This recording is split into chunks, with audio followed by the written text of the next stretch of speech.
Morning guys, what's going on? It's me, Jaspas, and welcome back to the vlog. As many of you guys can tell, views are down. Regardless of how much effort I put into every single video, views are down. Which has made me come to a realization that what the audience wants isn't the happy-go-lucky Jaspas. No. That's not what you guys want. Positivity isn't the answer to getting views on YouTube. No. Gone are those days. Gone are the days of your optimistic online brother. In these changing times of lower than ever views. No, what we need on this channel isn't smiles and games and having fun all the time. No, that's not it. Despite all my love and caringness and all the positivity that I give to my viewers and the people that support me, no one leaves comments. No one leaves comments for a positive guy. But if an absent Cardist that occasionally makes 1 or 2 videos comes out, people leave comments, oh wow, it's so cool to see so many new things from you. Well, duh. They were gone for a year or two. They abandoned you for a year or two. Obviously, they have something new to show you when they choose to come out. It's almost as if some of you guys are like unwanted children and those Cardists are the abandoning parents, the daddies that walked out, and you guys are like, oh, daddy's home, daddy made 1 video for me, boo-hoo. Well, I'll stand for this positivity no more.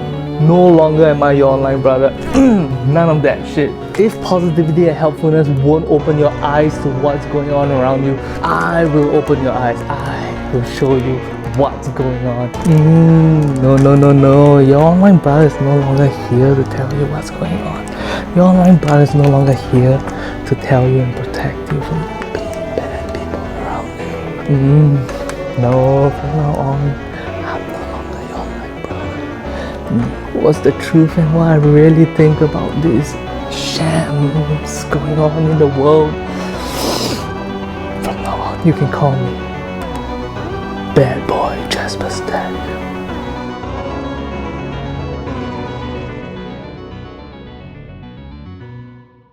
The deck that we're going to be looking at today is this one, Skid Row Playing Cards by Gemini Decks.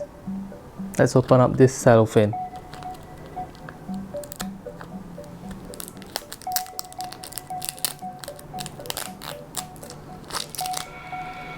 As far as USB-C goes, that's already one of their better jobs. It says Skid Row at the top, Skid Row on the backs, Skid Row on the sides. Skid Row on the other side, Skid Row at the top. Let's tear this sticker.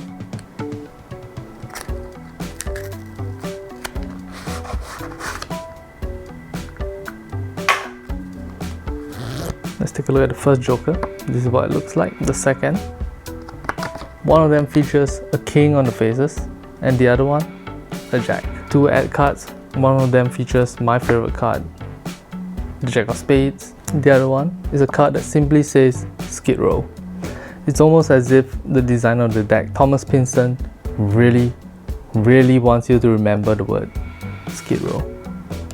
Looking through the faces of the cards, we have the Ace of Spades, 2 of Spades, 3, 4, 5, 6, 7, 8, 9, 10. Each of these cards are changed ever so slightly. Thomas has added the word Skid Row onto one of the pips, like this, and dots at the bottom of it, like that. It turns out that the Jack of Spades that was an ad card isn't a variant of the main card itself. In fact, it is exactly the same.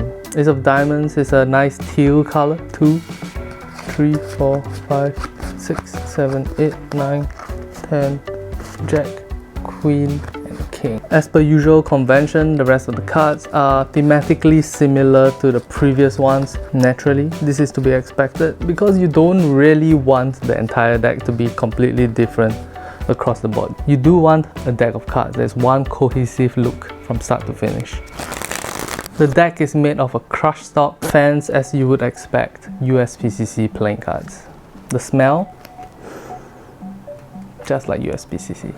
At this point in time, I feel like it's almost a little embarrassing to tell you guys how a USPCC deck of playing cards feels. When a deck of playing cards is by USPCC, it's pretty much not going to surprise you in terms of how the deck feels. It's gonna feel same old, same old. Where the Skid Row deck of playing cards gets more interesting is on the backs of the playing cards, featuring a geometric design that goes across the entire back of the playing cards and a white border that goes around like this. The back design features an almost rotationally symmetrical design, featuring a beige panel up here, teal panels here, one very interesting panel featuring dotted textures instead of a color, and black panels right here. Easy to miss is this teal sliver over here that takes up one small corner of the cards. I actually really like this touch. I think it gives the deck a lot of personality. Most other artists would just let the blacks go all the way to the corner right here and right here, but instead of that, Thomas has decided to go with the teal slivers right in the corner right there. However, it also causes a small problem in that it creates an illusion that the borders are sort of getting thicker as it goes up here, because this color is very close to white, whereas the black panel right here is a very solid color, and it creates the illusion that this is the boundaries of the card. I previously mentioned that the cards are almost rotationally symmetrical, and that is because of the text that appears in this panel right here. Once again, Thomas has opted to use the word Skid Row to remind you the name of this deck of playing cards. As far as I am concerned, because the element that creates the asymmetry in the rotation of the cards is so near to the center and not to the sides, this isn't a problem for most cardists. In a fan, you will hardly be able to see this element here, and in cuts, because the outstanding text is also black in comparison to its background, which is black and white, it doesn't stand out too much, which makes it able to blend into the cut perfectly. Although the asymmetry in the deck doesn't cause problems when fanning, this element right here sometimes will. You see, in a fan, when your fan is not perfectly spaced, it is very easy to see the differences based on the green line that comes out here and the diagonal line that goes down here. It creates this blade-like pattern. This therefore puts it in the same class as the broken borders playing cards, in which it excels at cuts but not so much at fanning. Let's take a look at what it looks like in cuts.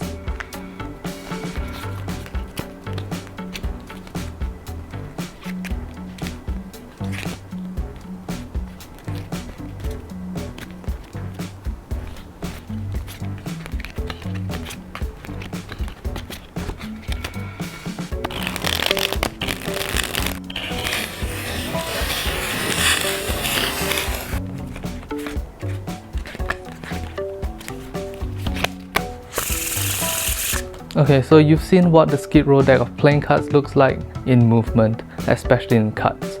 It looks pretty good. However, to the point that I was trying to make earlier about the deck not being very good for fanning, if you look at the deck in a fan right now, because of the unevenness of certain parts of the fan, the deck looks very weird. At the parts where the cards are more spread out, the blacks appear way more, and at the parts where the cards are less spread out, because the teal is so light compared to the white, and there's only such a thin sliver of the teal, that entire portion of the fan looks super light. It's almost as if nothing is going on there. Whereas if you swap the teal at the corner right there to black, then this parts right here, you'd be able to see the blacks very clearly. Also, as a side effect of me using the cards for about 5 minutes, we have the deck looking like this. You can see a very obvious disparity between certain packets of cards in the deck. Of course, this isn't Gemini's fault. This is much more USPCC making cards and stock that don't fit humid countries. In fact, because USPCC uses stock that is very thin and also seems to absorb humidity very well, their cards tend to become much softer, much quicker in countries like Singapore, where humidity is very high. Also, if you look at the corner of the cards right here and look at the borders of the cards, you'll notice that the card design is jumping around a little bit. Even though the alignment of the cutting is not absolutely perfect, as far as USPCC goes, the cutting on these cards are straight enough, unlike some of the abominations I've seen Bicycle put out. All in all, I think the Skid Row playing cards is an aesthetically pleasing deck of playing cards that has some minor flaws when it comes to fanning. In cuts, it looks pretty good. However, in choosing to go with a geometric pattern like this, as a cardist, what it commonly is being compared against are the Verts playing cards. And when compared to the Verts playing cards, it's hard to say which one looks better when used in Cardistry. The Skid Row playing cards do have the advantage of using much brighter colors on the backs of the cards. All in all, I give this deck of playing cards an 8 out of 10. In the case of an apocalypse when zombies are coming and hunting all of us down, and I only have the choice of one USDCC deck of playing cards to use to save my life, I would say this deck will do. The Skid Row playing cards will be added to our existing giveaway. If you are enjoying the giveaway, leave a comment in the comment section below, drop a like on the video, hit that subscribe button, and if you've already been doing that all this while, hit that bell button, become part of the notification squad. It really helps the channel. Until next time guys, I'm bad boy Jaspas Deck. I'll talk to you in the next one. Bye.